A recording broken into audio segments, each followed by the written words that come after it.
Hello, All everyone. right. Thank you so much for tuning in. Bike Chat 101, Thursdays, 9 p.m. Eastern Standard Time. My name is Jonah Pasquale. I am all about cycling and everything cycling related.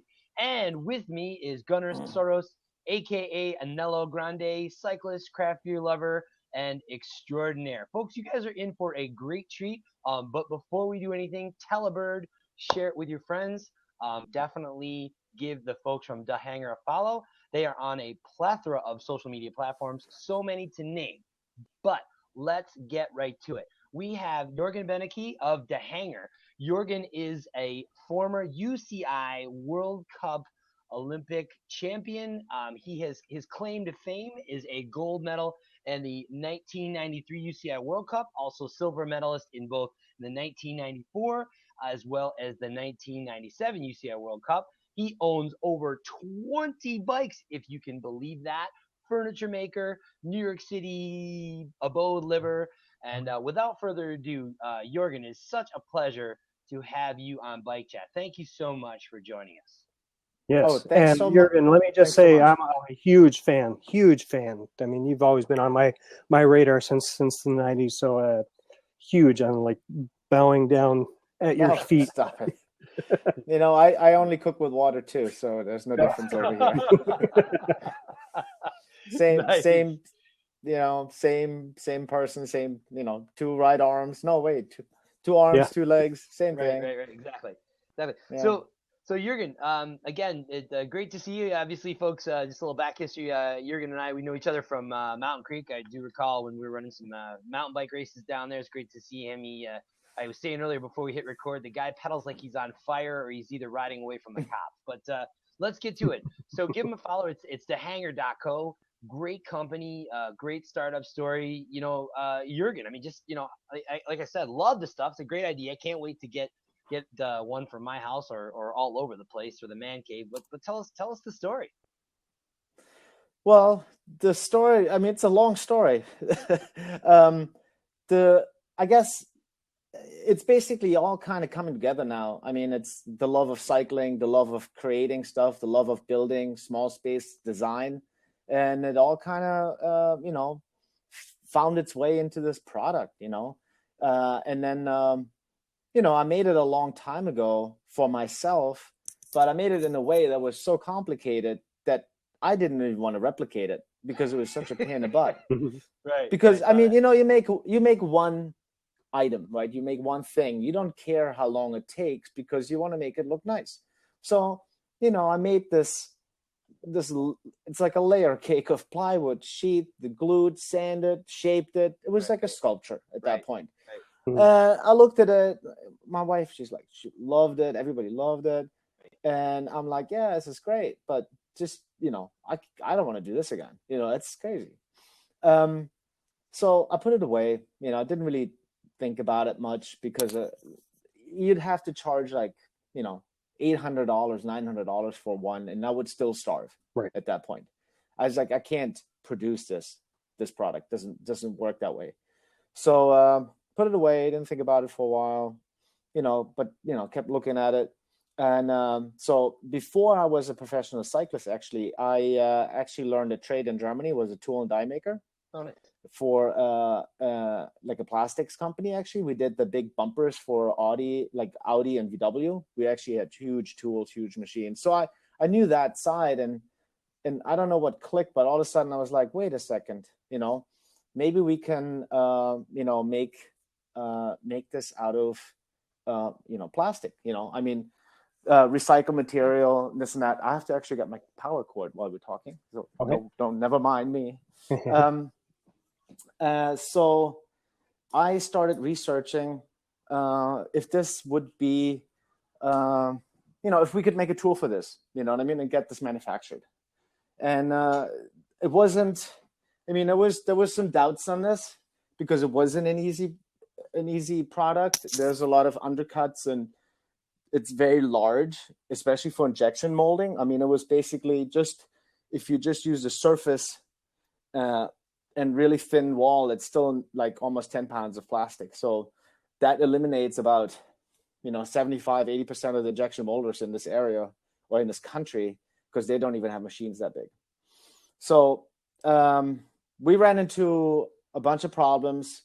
So what happened is I made a couple more. I was like, I want to make a couple more. I'm going to show them around, and we're going to do Kickstarter. Because before I, leave myself out there and invest, huge amounts of, dollars into a tooling, I want to see if anybody even wants this, Mhm. So this is what Kickstarter was great for. It was just for us to get feedback. People, people like it, Right. and the Kickstarter community has been great. I mean, I was part of the Kickstarter community before that already. Like, I've bought stuff on Kickstarter and I've followed other projects. So I was kind of aware of how it worked. I didn't think that I would ever do one, that wasn't really what I was, that wasn't the plan necessarily when I joined the Kickstarter community. Nice. But when it all kind of came together, I was like, I should do that with that and see, what people think. And people liked it, and so we went for, full ahead and hired a manufacturer that said they could do it, and home below they couldn't, So we've been having a really, if you've watched the video, I don't know if you guys watched the Kickstarter video. I didn't catch the video, actually. Okay, well, we were actually originally called Shelfie too. I don't know if anybody caught that one. Yeah. Well, that was, so if I had to make a list of things that could go wrong, or not go wrong, but hurdles that you could have when launching a product, I think I hit them all. Like, we literally hit them all. Yeah, I would be like, I had filed for a trademark, intent to use. I did my research. We actually searched the trademark. There was nobody using Shelfie, so it's like, nice. Great. We went and we filed the paperwork with intent of use with a trademark and a patent and trademark office. We did all the right things, and all of a sudden there was this company out of Michigan that really loved it too, apparently, and they're just filed in opposition because they can afford to do it, and they're, it's just, money is has a lot of power, and so you got to be nimble and got to be able to turn it a dime. And the good thing was, again, I turned back to my Kickstarter community and I told them what was happening about the name, and they literally told me that we don't give a hoot what you call it. We love the product. We love you. Call it something else. Awesome. So I asked them for a couple of help me find a name. Nice. Feedback. So it's kind of like almost like a crowd named product. Yeah. Not only like so it was very upsetting for me because, you create something, you give it a name, you baby it, you're just trying to like build it. And all of a sudden, oh no, somebody else says we have the claim to this name, even so it's bogus. They had no leg to stand on, but to fight them, you have to go through the court system. You have to pay lawyers. You have to do the legal battle, which I was not willing to do at that point. Not about the name this early in the game. Mm-hmm. So I went to the local bike shop in Woodstock here, Overlook Bikes, and I talked to the owner, Billy, and I just poured out my heart, and I was like, we got to come up with better names. And he's like, you have to have an umlaut. You have to German it up. So hence we have an umlaut there. That was all Billy, basically. He was like, okay, I have to put an umlaut in.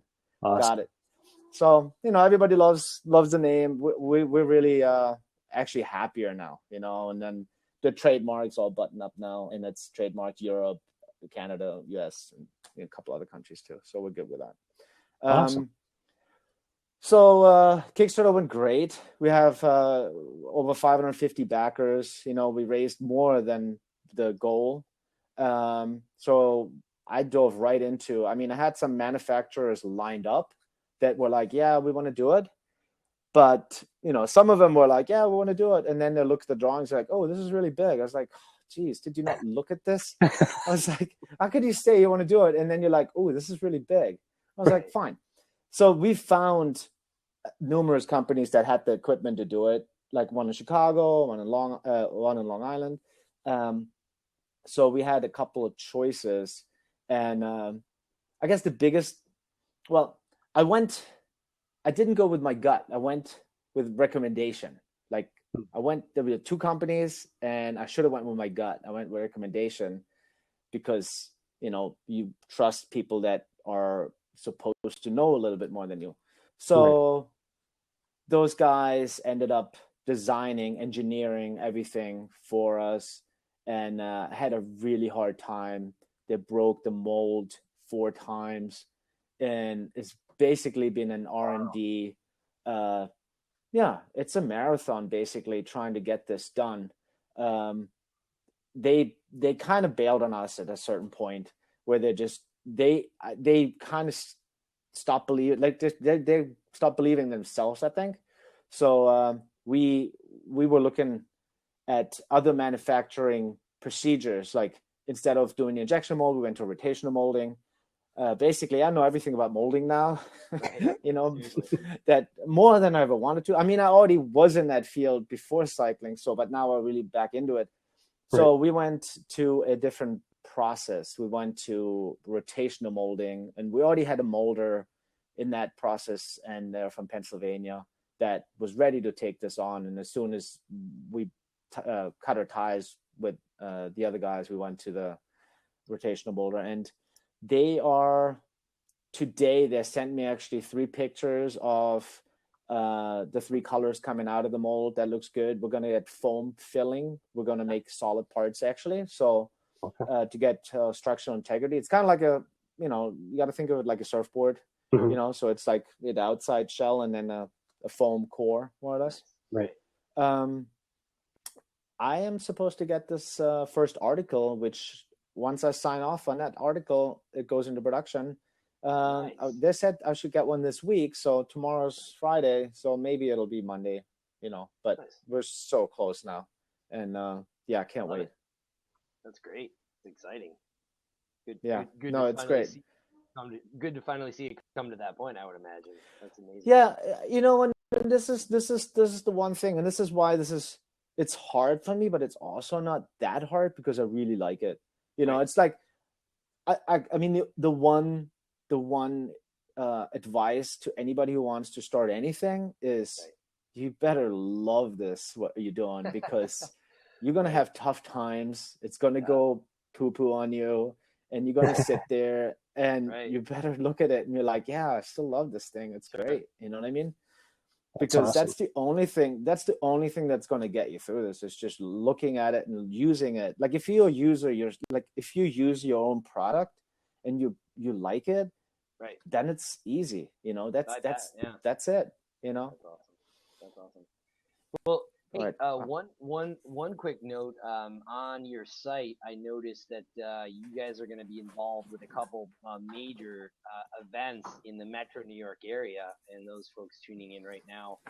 This is Bike Chat. Thank you for joining us every Thursday, 9 p.m. with Jonah DiPasquale and Gunnar Soros. We are featuring Jurgen Beneke of DaHanger. Check them out at DaHanger.co. They're on a plethora of other social media sites. Jurgen Beneke was telling us the story here. We're zoning in on a couple events where you can find them coming up in 2016. Jurgen, you guys look like you're involved with the Gran Fondo in New York City. Yes. And also the Red Hook Crit. Can you tell us a little bit about those events? Yes. So I basically, this year was my first year after 5 years of not racing to get a license again. I had kind of a forced break from racing because I broke my back 5 years ago at an Enduro event in France at the Mega Avalanche. So why is this not charging? Help. Nice. I know, I'm like dying here. It's like total technical malfunctions here. It's all good. I went through 2 years of very painful, like crushing pain sensation. I broke T6, T7, so right where the sternum is, so I was able to ride a little bit, but I wasn't able to race. Right. And so as soon as I started, and then actually a friend of mine, Uli, who's the organizer of the Gran Fondo, he invited me because he launched about that time ago, just that year when I broke my back. He invited me to the first Gran Fondo. I was like, no, dude, I'm broken. I can't do this. This is really sucks. So I always wanted to do them, And so it was always on my radar, but it was like, it's not something you just like, get off the couch and do it. It's 100 miles. It's got like, it's like almost 10,000 feet of climbing. It's really hard. I mean, it's a hard one. Yeah. So I was so excited that, this year that I was able to, get in shape, get a license again, start racing a little bit, have a good time, and just be part of the whole cycling racing community, I mean, that's what I missed the most, I mean, I think two things happened while I was hurt and couldn't race is that I realized that I didn't even care when I race again, how well I'm going to do, because I really don't give a rat's ass. Yeah. If I get last, and people are like, oh, I beat Jurgen Beneke, it's like, that's good for you. Right. I mean, honestly, I don't really care because I'm just happy to be out there, because I really got so close to not even be able to walk or ride at all that I'm just happy that, I can be part of this. So it's cool. Right. It puts some perspective back into it. Yeah. Yeah. Nice. And then the Red Hook Cred, that was just something that was, I wanted to come back. And I wanted to come back to cycling, but I wanted to pick an event where nobody really cares about how well I do. Right. Mm-hmm. And I'm like, fixed gear, cred, great. There's no history on how I've ever done in this. So I can't compare myself to anything because I've never done it. Right. So I'm like, great. So whatever I'll do, it'll be like, I've never done this great before. This is like the best I've ever done. That's awesome. Because I've never done it. Right. So, and the organizer, David Trimble, that whole racing scene reminds me so much of the early mountain bike scene. I mean, it's not UCI sanctioned. It's not USA Cycling. Right. It's kind of like a rebellious. They make up the rules as they kind of go, but they're thinking about them. But they make them. They're really smart about it. They're really, which I think is good. They don't listen to the riders all that much, which is great, because you can't listen to the riders. You have to make the event that it's a good event to watch and it's fun, and then people come. And I mean, you want the racers to have fun, but they're not necessarily always the best to give you advice. Sure. Yeah, because that's what happened. I think that's what happened with downhill a little bit, because everybody, when you ask people, the courses got more and more difficult, and everybody's like, yeah, I love the tough deck, Nevigal and all these difficult courses. Everybody loved them, even so most people actually couldn't ride that stuff. They were just, crashing out everywhere, but nobody wanted to admit that it was too tough, it was too hard, sometimes, Mm-hmm. I mean, it's for the equipment we had at that point. Yeah. So it's kind of like it's like a machismo kind of a thing, you know what I mean? Mm-hmm. That you don't want to show weakness, because that's, everybody's listening, more or less. Yeah. I mean, the Red Hook Cred, if you haven't checked them out, if you ever, especially the one in Brooklyn. Right. I mean, he made a whole series out of this. We actually did two of them last year. We did the Red Hook Cred in Brooklyn, and then we did the Red Hook Cred in London. Those two. I wanted to do more, but my Visa card stopped working, so I didn't go. Well, that's a great point, and Jurgen, I think that it's interesting. Both Gunnar and I can really attest to that. Is that I'm seeing that with the announcing in MC World. Obviously, every year I've been to the World Cup at Wyndham. It's a completely different ball game. Versus kind of like the small local races and whatnot, or the East Coast downhill series. But it's funny the point that you're making about the divide between UCI, USA Cycling, and just the I don't really want to say the mom and pop put together event, but I think that in this day and age, people's time is such an amazingly valuable commodity. And when they're putting their bikes on their car, they're making the reservations, they're traveling or wherever they're going. I mean, they do it, to your point about the love. They do it because of the passion. But let's face it, they just don't want to deal with bullshit. And No. I love the point that you make about, you know, the courses being too hard. I agree with you. Oh, nobody wanted to admit it. You know what I mean? Exactly. Nobody was like, nobody had the balls to say this is just too hard. Right. You know what I mean? Because you'd be, you know, they'd be like, oh, you pussy, blah, blah, blah, whatever. I don't know what, you know, it's PG, not a PG. I don't know. It's like, am I saying this politically incorrect right now? But, you know, it's kind of, that was a tough scene, you know, to like say that, like, yeah, this is, I don't like it. It's too hard. It's too steep. It's stupid.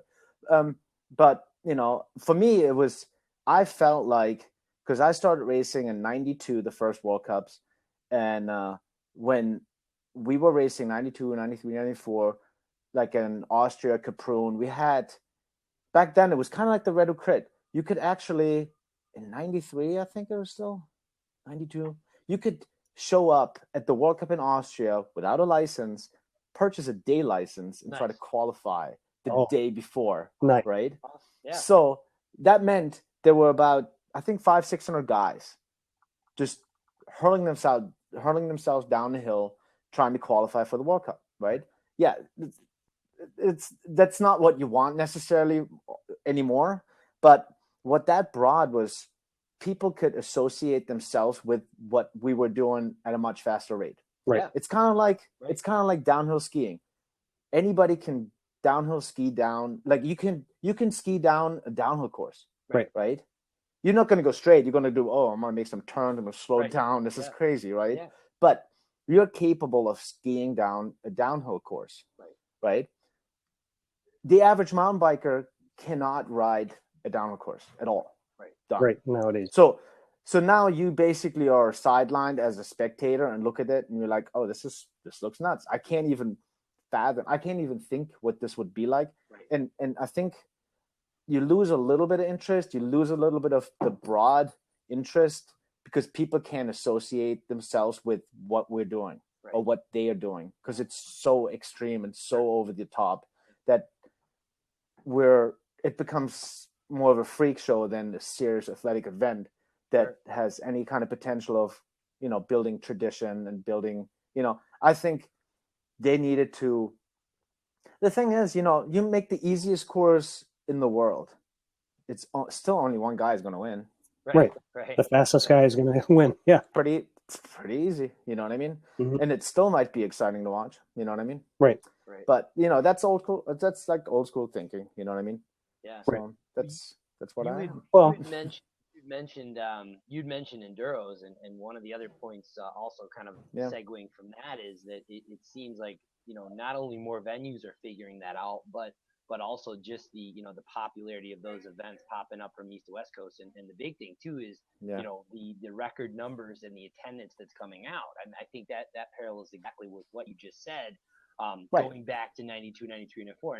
And I can remember the first year at Mountain Creek when they rolled it out, they were blown away with how many people showed up. And the irony is some of the top pros were excited about it because they're like, this is great. You mean I actually can have fun and go elbow with my buds and not worry about killing myself? You know, I think it's a great concept. Yeah, no, exactly. Yeah. No, and when you go to, now it's not Mountain Creek anymore, right? It's different. It's still Mountain Creek, right? Yep. They still call it that. When you go there now, I actually went there 3 times this year just to kind of, you know, cruise around. You know what's everybody doing? Everybody's doing the easiest trail, the little jumps and kickers and little berms, the easiest trail.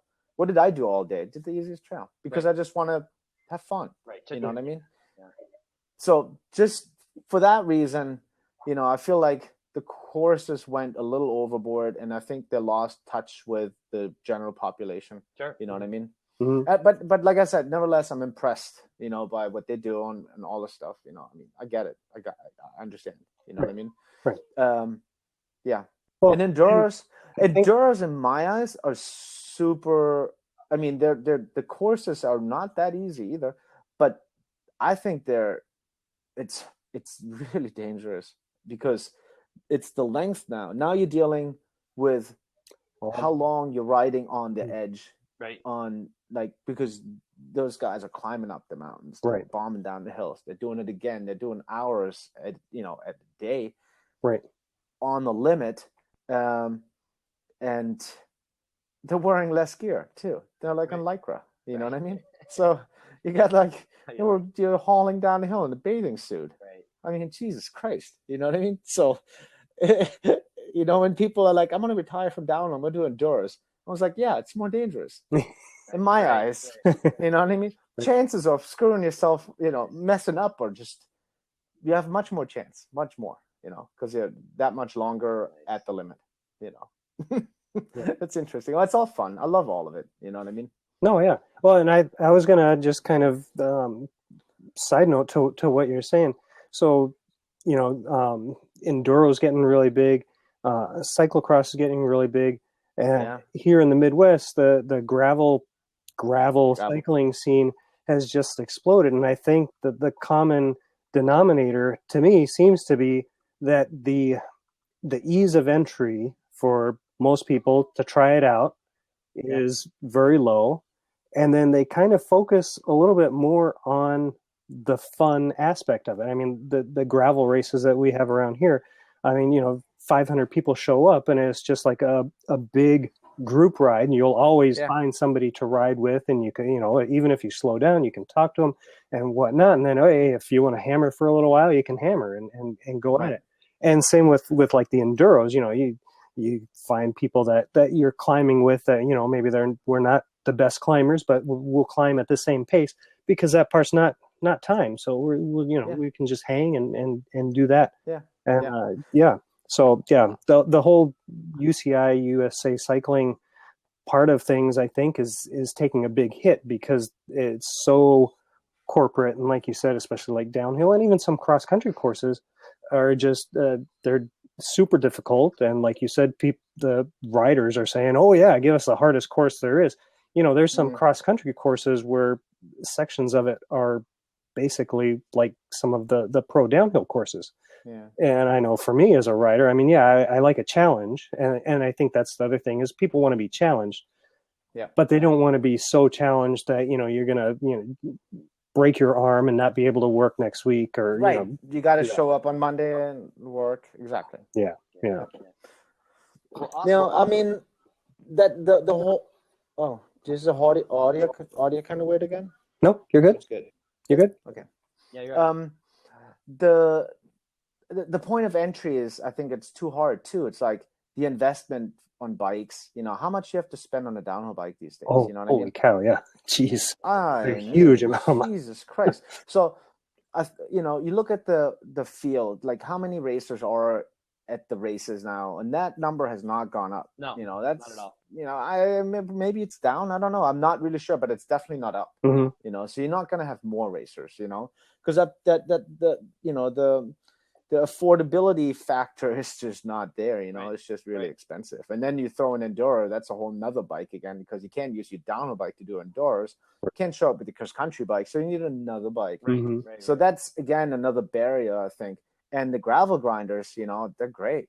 I mean, think about it. You can have your cyclocross bike, or you can ride your road bike. And then if you fit a little, fatter tire in it, and you're ready to go. Poop, done. Love it. I mean, if you think about it, I don't know any other sport that has so many different events and possibilities, right? Mm-hmm. I've tried to do as much as I can. So I've raced track, cyclocross, road, BMX, downhill, enduro, whatever. I've tried them all, and I've liked all of them in a weird way. They all have something, and that's all I can. If anybody has a chance to try other cycling events, if you're a cycling enthusiast, you should try it. Oh yeah, because it's a whole different challenge, whole different dimension. Totally. You got to. If you're a mountain biker, you got to try cyclocross. Mm-hmm. You know what I mean? Perfect. Well, you have to. Well, Jurgen, hey, listen, to try to be respectful for everyone's time, it's the top of the hour of Bike Chat. Folks, you're just tuning in now. This is Bike Chat 101. Tommy Crowder's going to pop in. Oh, he popped out. We are interviewing Jurgen Beneke of DaHanger. Check them out at DaHanger.co. They offer a truly unique racking system for your bike. Also, with me is co-host Gunnar Soros. Gunnar also is a craft beer lover, and runs an awesome blab on Tuesday evenings at 9 p.m. If you're a craft beer lover, definitely encourage you guys to check that out. But most importantly, Jurgen, thank you so much for joining us on Bike Chat. It is a pleasure once again to catch up with you online, and we're glad that we were able to work out our glitches earlier on. Folks, give them some loving on social media, and again, find out on their website more about their Kickstarter program, how they got it off the ground. Be sure to watch the videos. And again, just Jurgen, it looks like these products will be available soon, where folks can expect to see. We're hoping to starting to deliver to our Kickstarter backers within the next 2 to 3 weeks, I'd say. That's awesome. It's a must. Yeah. There you go. Mountain Bike Geezer says, I have a Christmas present idea now. Nice. Yeah. And again, I want to give a shout out to our folks tuning in. This is Stephen Wilson tuning in. Oliver Cook, thank you for tuning in. Tommy Crowder, of course, Gunner. And Griff Wigley, who we just connected with. That guy's a legend. Check him out. He's got some hilarious videos. That guy is gung-ho. Folks, that is it. We are going to wrap it up. Again, same time, bat channel every Thursday at 9 p.m. We do have some good things going on, so do stay tuned. In the meantime, thank you for joining us on Bike Chat with DaHanger.